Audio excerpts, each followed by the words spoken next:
passer en S, parce qu'effectivement il faut aller en S, etc. Sauf que peut-être aussi ça te donnait les moyens de faire. Et donc là je suis l'affreux censeur qui dit bah non, ça risque de pas être possible. Parce que quand t'as 4 en maths, tu peux peut-être pas aller en S. Et en même temps je me dis, et en même temps l'élève qui dit mais moi l'année prochaine je vais travailler. Et donc de toute façon, mais ça fait 20 ans que je suis dans un travail. Et donc voilà, je pense que la notion de frustration, c'est bien. Ah oui, non, prof d'histoire, mais justement, enfin, l'histoire n'est que frustration. Et en même temps, j'aime bien c'est des frustrations. La révolution, c'est pas des frustrations. Les gens essayent de prendre le pouvoir, d'avoir un peu plus. Sauf que justement, là aussi, la frustration, elle pousse à rêver. Et c'est normal, d'avoir une société plus juste, d'égalité. Et malheureusement, là aussi, l'expérience d'aujourd'hui, qu'est-ce que c'est? C'est des plus grandes, des belles idées comme le communisme. Ont malheureusement été tragiques, enfin pour beaucoup de gens, y compris pour ceux qui étaient communistes, Trotsky, tout ça, ils sont morts. C'est ça, donc l'expérience humaine de chacun, l'expérience collective, elle est plutôt tragique finalement. Et ce qui triomphe, ce qui triomphe, ce qui semble pouvoir triompher et fonctionner, c'est une sorte de libéralisme, de chacun pour soi, etc. Parce que finalement, au moins, il y a une loi, il y a la loi du marché, il y a le plus, le moins, t'es au-dessus de l'autre, toi t'as gagné plus, et au moins il y a une sorte de hiérarchie d'échelle. Dans l'entreprise, il y a celui qui est au-dessus de l'autre. Et finalement, c'est complètement nul, je veux dire, c'est évident, c'est pas très excitant, mais ça fonctionne, c'est une sorte de pragmatisme, vous voyez, libéral, comme ça, qui est un peu triomphant. Malheureusement, hein. Malheureusement. Oui, non, mais l'échelle du communisme, on ne pourrait non plus le nier. Oui. C'est le fameux livre, le passé des visions, d'une diminution. Tout à fait. La frustration joue beaucoup. Alors peut-être que les hommes forts, justement, oui, voilà, c'est ça. C'est ceux qui ont une capacité de résilience qui est forte, qui vont surmonter, comme une capacité d'oubli aussi, comme le dit. J'ai remarqué parfois, ce sont peut-être des gens qui ont eu justement dans l'enfance quelque chose de très tragique en fin de compte. La perte de leur père, oui, et finalement ils ont été confrontés. Ils réussissent mieux souvent. Et finalement ils ont été. Non, pas tout le temps. Je fais jamais de généralité. J'ai horreur de la généralité, mais je veux dire, il y a quand même à un moment donné, il faut trouver un sens. Et effectivement, peut-être que l'expérience de tragique terrible fait que dès l'enfance, on est confronté à ça, on perd des initiés, je pense que c'est tout. Et on est plus fort quelque part, parce qu'on a tellement subi que. C'est un peu les petits échecs. Ce qui ne tue pas me rend plus fort. C'est ça, c'est ça. Alors que parfois des gens vont être le moindre truc, la moindre petite frustration va être source de terrible pour eux. Parce que, ils sont bloqués complètement. Ah, oui, c'est ça. Parce que ça leur rappelle aussi le. Exactement, c'est tout à fait exact. Les bons psys vont dire la même chose. Alors, priorité à ceux qui n'ont pas parlé, donc ça sera d'abord, merci beaucoup en tout cas, Véronique. Oui, au début du café, on s'est posé la question de savoir s'il fallait mettre la phrase de singulier au pluriel. Et moi, je me disais qu'il y aurait une possibilité pour que dans les deux propositions, il y ait un sujet différent. Oui. Donc il y a le regard de celui qui n'avait pas, et qui voit celui qui a fait. Donc c'est aussi une interrogation assez philosophique, je trouve. Et ça permet une admiration ou se poser au moins des questions et se placer par rapport à des contextes donnés. Et le fait de ne pas savoir aussi, c'est aussi parce que peut-être on n'a pas fait tout ce qu'il fallait pour avoir une ouverture d'esprit ou faire des choses qui permettraient de comprendre pourquoi l'autre l'a fait. Donc il y a un regard différent. Oui. Alors, Samy. Oui, pour rebondir sur ce que vous avez dit, en miroir, moi je pense effectivement que pour être dans une optique d'être vers l'impossible, c'est le désir qui est important. Et là, je vais prendre un exemple, j'en ai pas pris pour l'instant, de mon rôle de prof de piano, quand un adulte me dit c'est possible d'apprendre le piano à 50 ans. Je leur dis est-ce que vous en avez le désir? Après, c'est mon problème. Et en étant aussi, parce que je pense que s'il n'y a pas de désir, effectivement, comme disait monsieur. Et puis après, un autre élément, c'est par exemple, je pense que pour être dans un dépassement de l'impossible, il faut être dans le présent. Un autre exemple, moi je suis née dans une famille de fonctionnaires, d'enseignants, d'ingénieurs, et quand je demandais comment on fait pour se mettre en libéral, etc., certains me disaient, ben vas-y, lance-toi, etc., bon, je passe les détails, puis d'autres disaient, oh là là, il faut être marié, il faut avoir des sous, il faut avoir ci, il faut avoir ça. Et finalement, bon, je ne vous dis pas que ma situation est très amusante, mais je vois que finalement, souvent, quand on crée sa vie, c'est pas besoin d'être en profession libérale, ben, finalement c'est une création au jour le jour. C'est pas pour ça qu'on est rassuré. Hein. Et là, il y a l'élément de la peur dont parlait également Philippe, parce qu'on est dans une société où on nous fait peur aussi, parce qu'on n'a pas envie qu'on soit libre. Donc je pense qu'il y a un rapport au temps aussi, et arriver à vivre son présent. Voilà. Merci. Oui. Oui.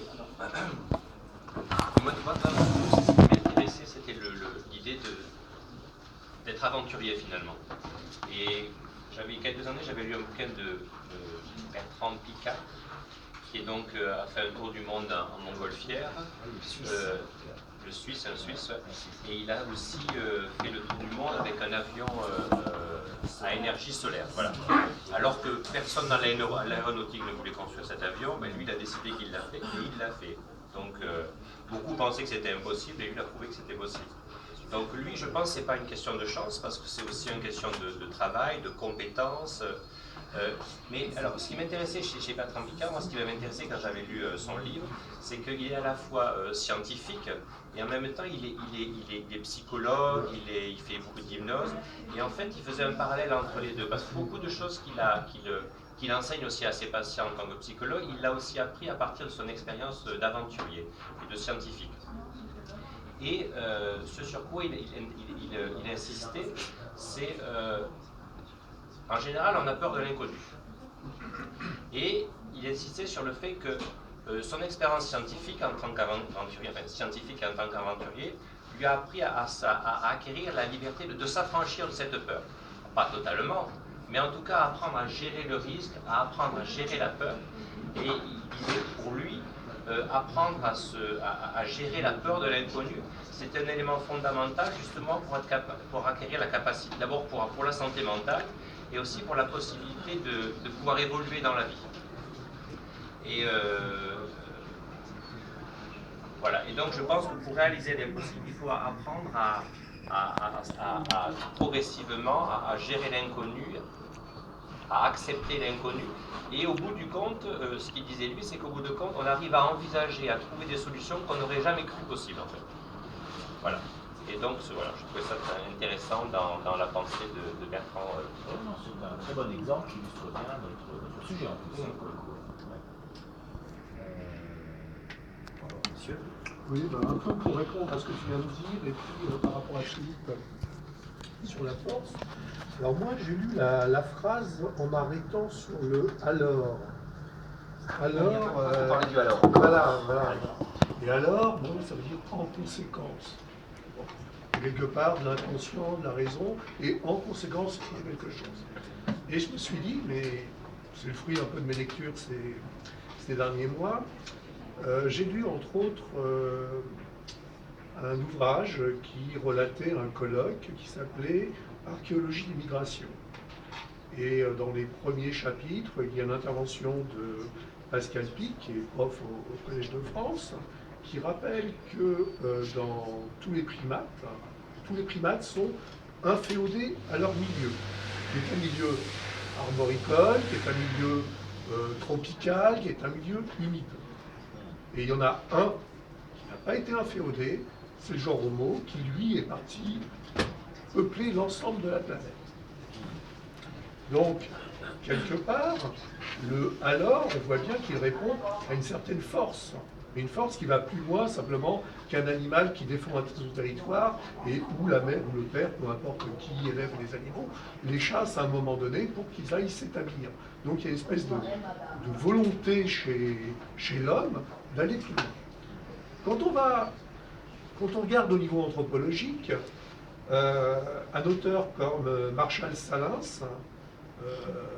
dans un ouvrage qui s'appelle Âge de pierre, Âge d'abondance, si je me souviens bien, qui est préfacé justement par Pierre Plastre, qui aborde ces thèmes-là. Il fait bien une opposition sur l'économie de production domestique entre des forces centripètes et des forces centrifuges.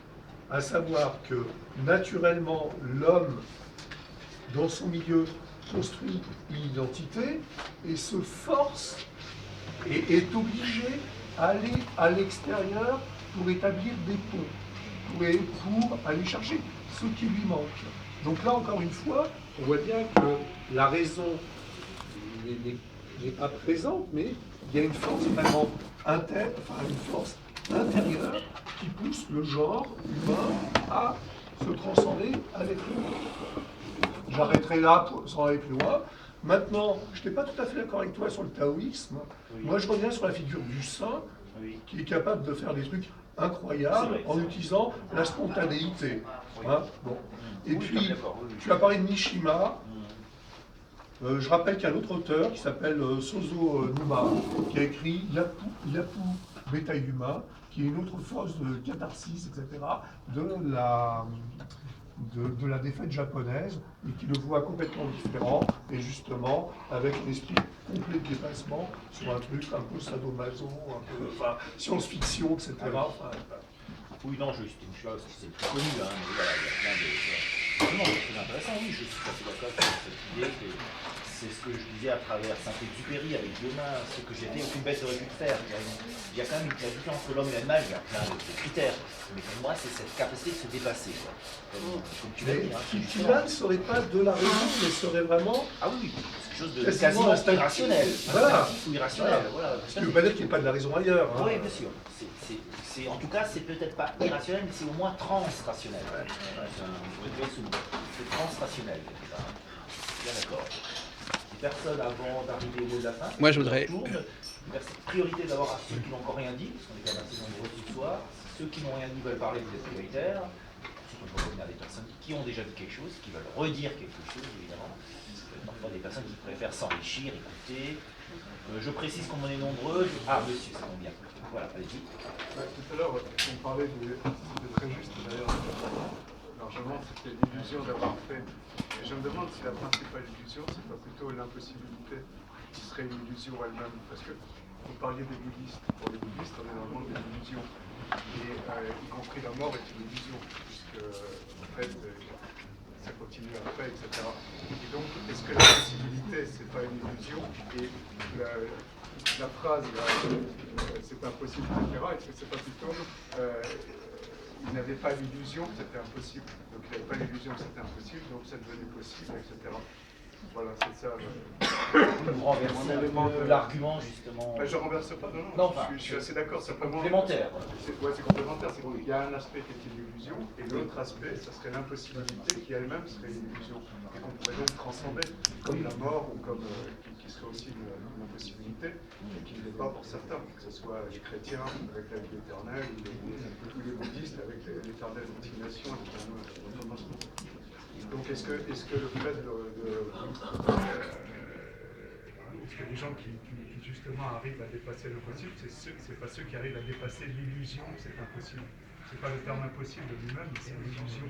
Oui, c'est le point de vue bouddhiste, c'est ce que j'évoquais un peu en évoquant quand j'ai parlé des moines tibétains qui vont faire des choses extraordinaires. Voilà, vous parliez aussi, voilà. A priori, c'est impossible.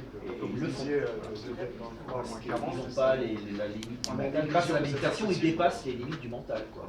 Le mental nous impose. Au moins, les gens ont l'illusion que c'est impossible de faire comme ce moine, et ce moine réussit. Ils démontrent que c'est une illusion. Merci beaucoup. Ils ont pris Michel. Alors, on revient à Jacques. Alors, je pense qu'on pourrait par exemple relire la phrase un peu autrement. Au lieu de dire « il ne savait pas que c'était impossible », dire « il croyait que c'était impossible ». C'est-à-dire qu'à ce moment-là, on est dans la subjectivité en réalité. C'est-à-dire que toute cette formule-là, elle ne fait sens que d'un point de vue subjectif. Telle personne croit que c'est impossible. Mais c'est tout à fait subjectif. C'est-à-dire que c'est par rapport à son milieu social qui fait qu'on ne lui a pas apporté certaines choses, ou des pédagogues qui n'ont pas su le diriger dans la bonne direction.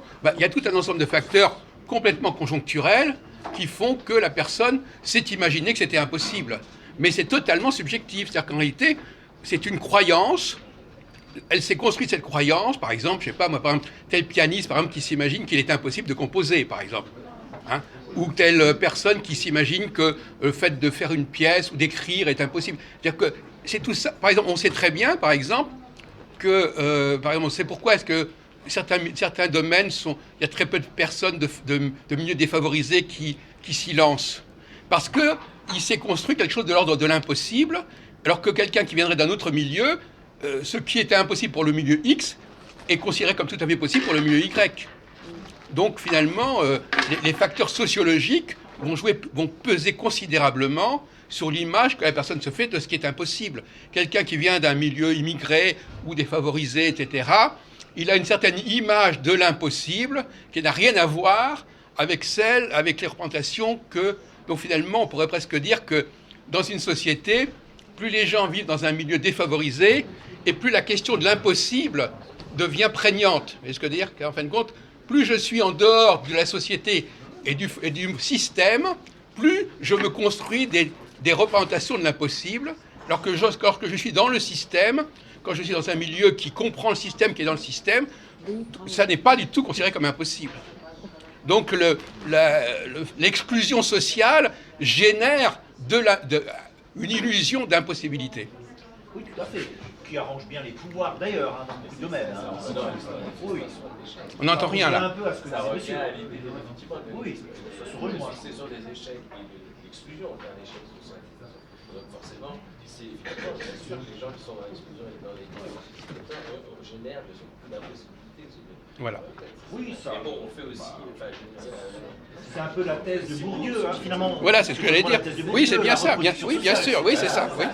C'est la grande thèse de Bourdieu qui est géniale. Oui, Philippe. Oui, je voulais dire pour l'histoire de Au revoir, Michael. capable de croire en l'impossible. L'avantage, c'est qu'on n'a rien à perdre, on peut tenter des choses qu'on ne tentera jamais si on n'a pas la nécessité de faire. C'est ça aussi, c'est une manipulation. Un peu comme.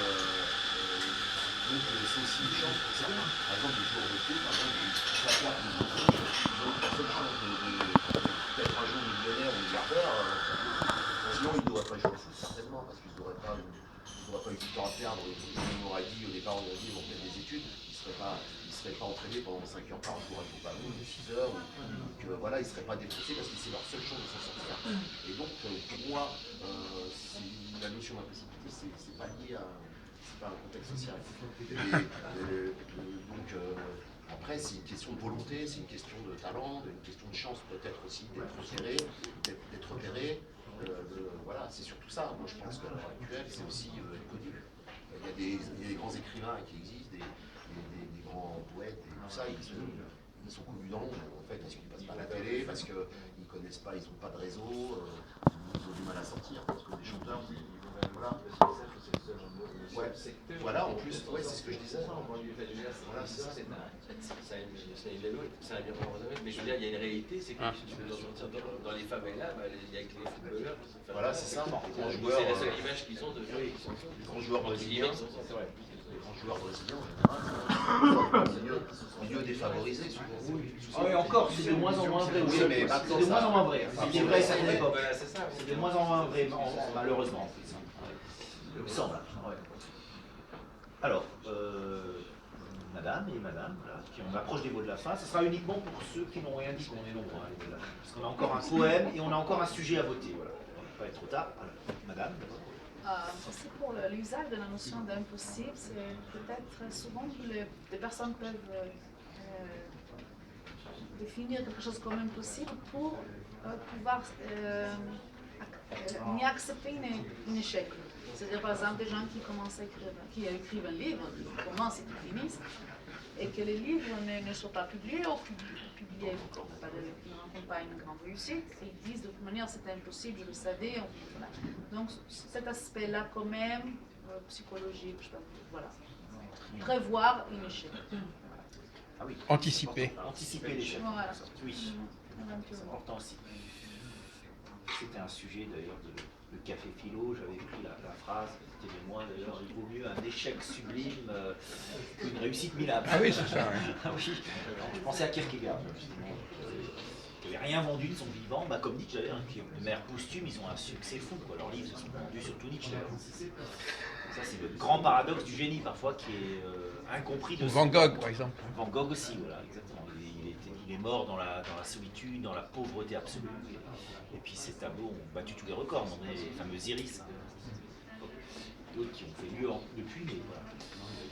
Madame. Oui, moi je ne résiste pas, juste pour taquiner Philippe, je ne résiste pas parce que je suis pas tout à fait d'accord avec ce qu'il dit, donc ça m'empêcherait de partir et de ne pas le dire. Juste parce que, voilà, en fait, là tu prônes le mérite personnel et tu nies un peu tout déterminisme et toute responsabilité de la société dans le quand on veut, on peut, voilà. Donc voilà, ce en quoi je m'inscris totalement faux. Donc, et puis en plus, je trouve que tu es un petit peu en contradiction avec tout à l'heure, parce que là, du coup, tu fais l'éloge de ce qui est impossible, quoi, que quand on veut, voilà, quand on veut, on peut. Et c'est un petit peu en contradiction avec ce que tu disais tout à l'heure. J'étais dans la sélection des choix qu'on peut faire. Ouais. Voilà. Peut-être que, je sais pas, dans certains pays, peut-être qu'en France, c'est un mauvais exemple, parce que, voilà, c'est peut-être un mauvais exemple. Et juste pour terminer, mais bon... Oui, qu'un grand footballeur, Mais juste pour terminer, Ouais, mais je trouve qu'aujourd'hui, justement, enfin, dans le monde économique, en tout cas, je trouve qu'on demande l'impossible. Je trouve qu'on demande aux salariats l'impossible. Voilà, après c'était juste... Ah bah là, voilà, j'ai pas le temps. Pressage de citron, comme on dit. Hein. Oui, voilà, c'est ça. C'est pas impossible ce qu'on nous demande. Non, oui, c'est possible, puisqu'on arrive à le faire. Ah oui, mais... Parce qu'on est conditionné à le faire. Oui, mais voilà, à Il y a quel des gens prix qui accepteront de le faire. Et les burn-out alors? Les burn-out et les cancers liés au stress. Voilà. Les règles de la société. Il y a une conséquence, mais c'est possible. Parfois, c'est parfois sa vie alors. Sa vie, ouais.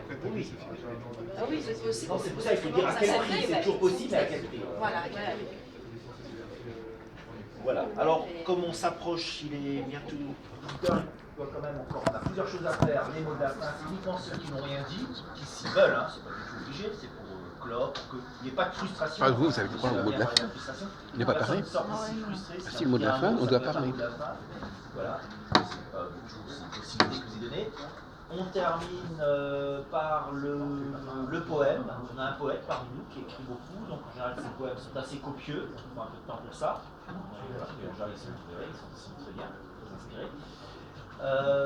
Puis ensuite, troisième chose avant de se quitter, c'est qu'il faut voter un sujet pour le samedi 14 avril. Ça sera bon le 14 avril? Normalement, voilà, je demande direct.